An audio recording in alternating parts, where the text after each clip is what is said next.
Hello, I'm Duane Gordon, CEO of Community Shares of Greater Cincinnati.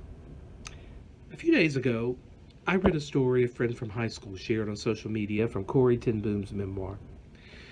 She recalled seeing a word about sex in a poem and asking her father what it meant. He placed his watchmaker's case down and asked her to carry it, but it was too heavy. He explained there are some things too heavy for children to bear, so they shouldn't be forced to carry them until they are ready. Initially, I agreed with the sentiment of protecting the innocence of children, but then I reached the end of the post and the hashtag education, not indoctrination. And I immediately understood the radical conservative meaning the meme originator intended. Reducing real life to an anecdote often robs it of context. Going to the source material, one discovers the incident occurred around 1903 when the author was 11. But even as she wrote it in 1971, she conceded times had changed. Contrasted with the 1970s, she explained sex was never discussed in her household when she was coming of age at the turn of the century. Of course, as society has advanced, pediatricians now agree that children should be exposed to the basics of sex education well prior to age 11, contradicting the intended message. But there are things our children have been bearing that they shouldn't be.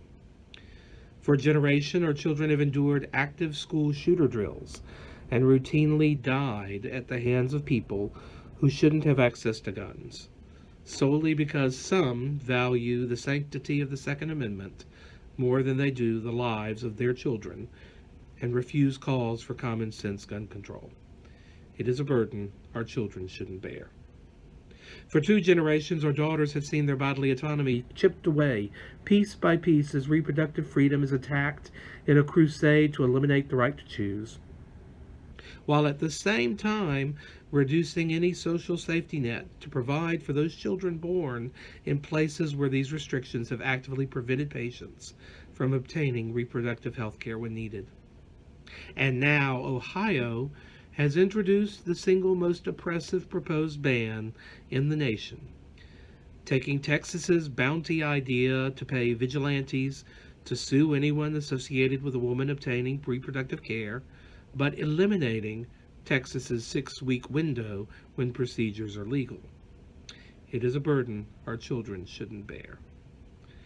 Not long ago, thousands of legal asylum seekers at the border saw their children ripped from their arms as a means to discourage families of color from seeking a better life in America through the allowed asylum process established by Congress.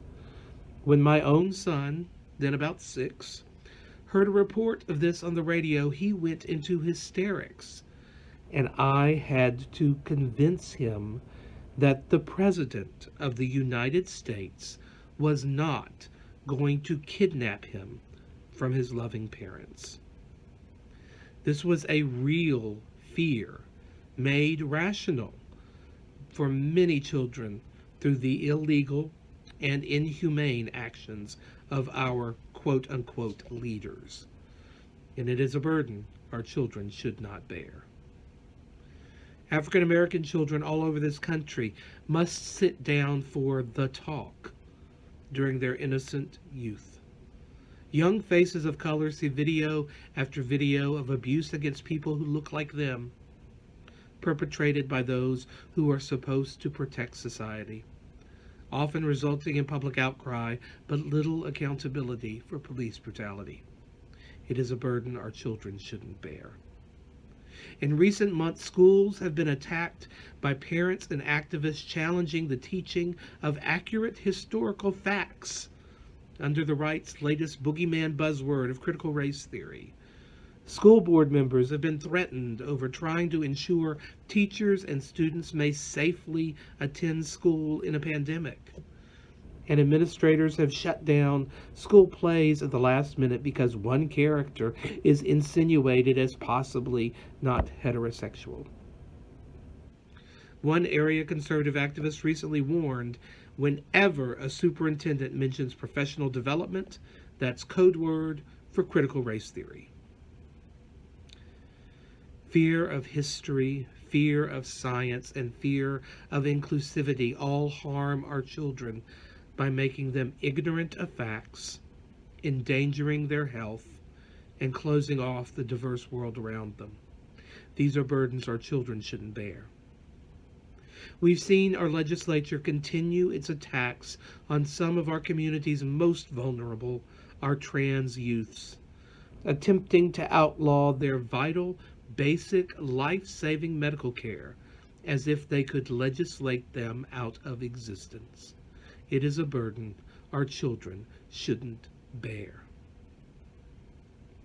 Who works to lift these burdens from our children's shoulders?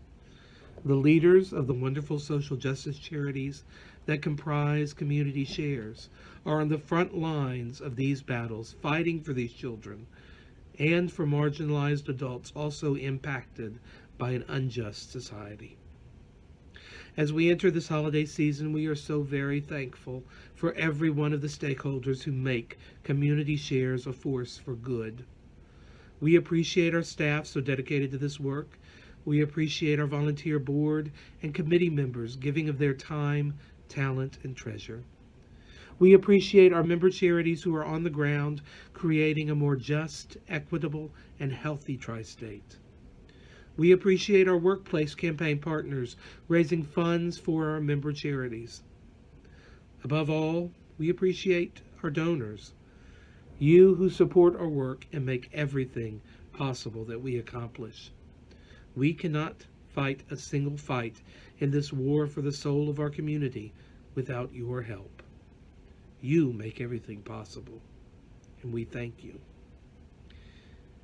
If you have not made a contribution since our 2021 to 22 fiscal year began on July 1st, we humbly ask that you please make a donation today to keep us in the fight.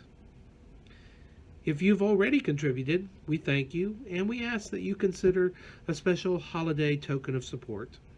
Perhaps a gift in honor of a loved one who is difficult to shop for, or a gift in honor of someone who fights against what we stand for. A link is provided for donations.